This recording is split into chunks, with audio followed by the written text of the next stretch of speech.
Students, आज हम पढ़ेंगे सामाजिक विघटन के बारे में। सामाजिक संगठन के बारे में हम पढ़ चुके हैं लास्ट वीडियोस में, और आज हम जस्ट उसके विपरीत अवधारणा सामाजिक विघटन के बारे में बात करेंगे, जिसे हम सोशल डिसऑर्गेनाइजेशन भी कहते हैं।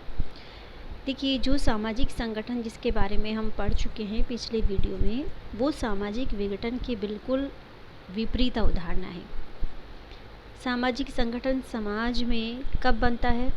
सामाजिक संगठन तब बनता है जबकि समाज में एकता हो। जितनी अधिक एकता होगी लोगों के विचारों में, लोगों के मतों में, उतना ही अधिक समाज में सामाजिक संगठन होगा। और सामाजिक विघटन क्या है?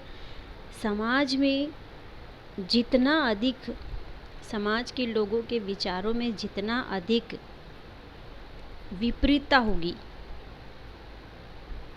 उतना ही अधिक जो है समाज में सामाजिक विघटन होता चला जाएगा।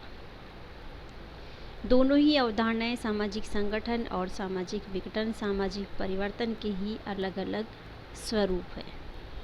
ठीक है। जैसे जैसे समाज में जटिलता बढ़ती है और सामाजिक परिवर्तन की गति तेज होती है, वैसे वैसे सामाजिक एकता के दबाव और तनाव में बहुत अधिक जो है गहनता आ जाती है। और यदि इससे हमने छुटकारा प्राप्त नहीं किया तो क्या होगा? समाज में सामाजिक विघटन की स्थिति आ जाएगी।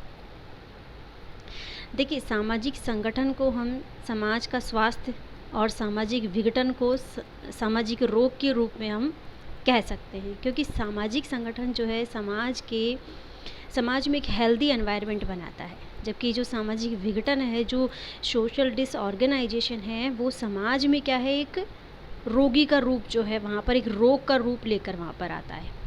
ठीक है। जैसे अगर हम बॉडी का एग्जाम्पल लें कि जब तक जो शरीर के विभिन्न हमारे अंग हैं वो अपने अपने कार्यों को, जो कि उनके लिए तय कार्य है, उनको करते हैं और आपस में जो है निर्भरता बनाते हुए शरीर का जो कार्य है, हमारी बॉडी है, उसके कार्य संचालन में जो है अपना अपना योगदान करती है, अपना अपना जो है एक कार्यात्मक संबंध बनाते हुए शरीर को अस्तित्व में रखती है, उसको स्वस्थ बना के रखती है। तो क्या होता है, उसमें हमारे शरीर में संगठन बना हुआ हमें दिखता है। ठीक है। जब हमारे सारे अंग अच्छे से कार्य कर रहे हैं तो शरीर में क्या होगा, एक संगठन, एक निश्चित संगठन हमें बना हुआ दिखता है। और जब शरीर का कोई भी पार्ट जो है अपना ठीक से अपना निश्चित कार्य करने में असमर्थ हो जाए, तो ऐसा नहीं है कि सिर्फ उस असमर्थ हुए अंग तक ही उसका प्रभाव होगा, नहीं, बाकी शरीर के जो बाकी के अंग है उनकी क्रियाशीलता पर भी उस अंग के ढंग से कार्य नहीं करने का जो है असर पड़ेगा।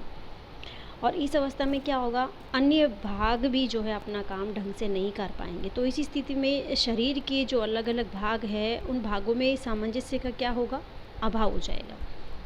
सभी जो अंग है अपना अपना निश्चित कार्य को ढंग से नहीं कर पाएंगे और शरीर के विकास में क्या होगी, वहाँ पर रुकावट आ जाएगी, है ना। और धीरे धीरे क्या होगा, जो शरीर की निर्णायक इकाइयां हैं, शरीर के अस्तित्व को बनाए रखने का जो उनका उद्देश्य है, अपना अपना कार्य करते हुए शरीर को एक स्वस्थ शरीर बनाए रखने का उनका जो उद्देश्य है, उसमें वो क्या होती है, असफल हो जाती है। और इस असफल होने की स्थिति को ही क्या बोलते हैं हम, विघटन की स्थिति। अगर हम बात करें, बिल्कुल यही एग्जाम्पल जो है हमारे समाज पर भी, हमारे सामाजिक संगठन और सामाजिक विघटन की स्थिति में भी हमको देखने को मिलता है।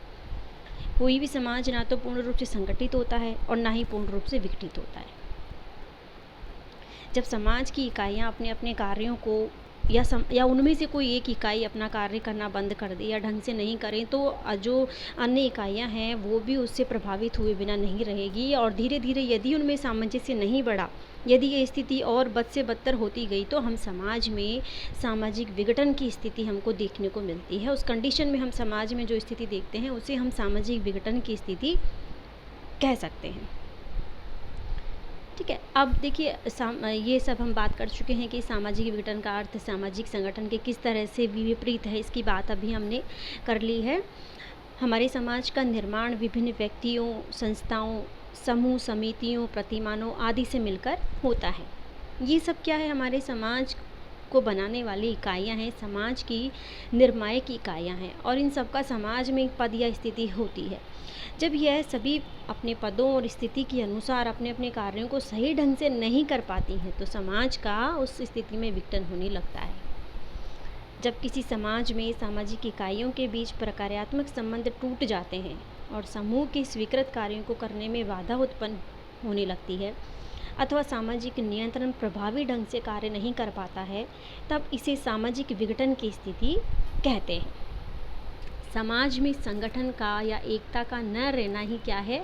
सामाजिक विघटन है। अब हम यहाँ कुछ विद्वानों ने जो सामाजिक विघटन की परिभाषाएं दी हैं उनके बारे में हम थोड़ी बात कर लेते हैं। थॉमस और जेरेनी की क्या कहते हैं, उनके अनुसार सामाजिक विघटन कोई एक अलौकिक घटना नहीं है जो किन्हीं कालों या किन्हीं समाजों तक सीमित हो। इसमें से कुछ हमेशा और प्रत्येक स्थान पर सामाजिक नियंत्रण भंग करने की व्यक्तिगत घटनाएं होती रहती हैं जो सामाजिक संस्थाओं पर विघटित करने वाला प्रभाव डालती हैं और यदि उनका प्रतिकरण न किया जाए तो वो बढ़ सकती है और सामाजिक संस्थाओं का पूर्ण तरह से नाश कर सकती है।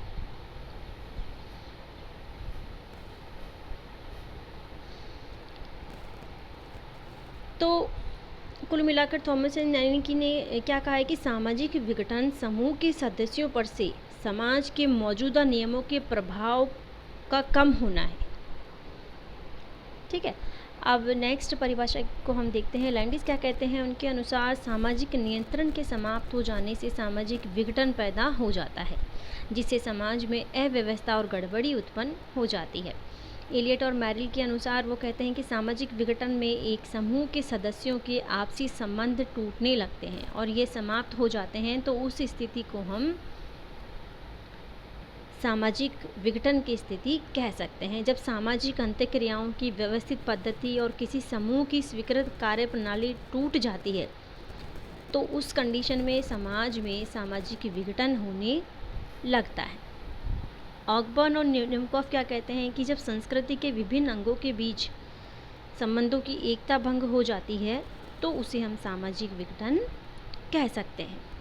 उनका ऑकबर्न और निमकॉफ की मान्यता है कि समूह, संस्था और समुदाय जैसी जो सामाजिक इकाइयां हैं इनके कार्यों का कम होना ही क्या है? सामाजिक विघटन।